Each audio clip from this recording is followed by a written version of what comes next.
plate loaded machine.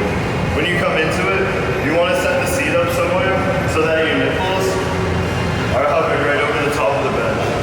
Once we get that set up, a good way to get into the proper way of the exercise, first off, we're going to have a hammer grip position. So with the seated hammer row, hammer grip. From here, the tactic I like to use is, I'll use my feet to make sure that everything's nice and symmetrical, and I'll actually push off the feet on the initial set, coming all the way back. And from here, I like to think about using my shoulders as almost hypothetically jumping rope with my shoulders behind my nipples, establishing a big arch in the back. Once that arch in the back's established, I can feel my lats contracted. From there, I'm gonna slowly lower my chest into the pad. Once I find myself into the pad, I'm gonna make sure I feel that stretch.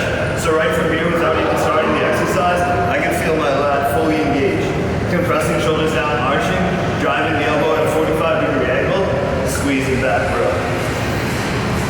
Inhale, coming to the full stretch. Making sure you're keeping your shoulders nailed down towards your butt throughout the whole process. Exhale, driving your elbows.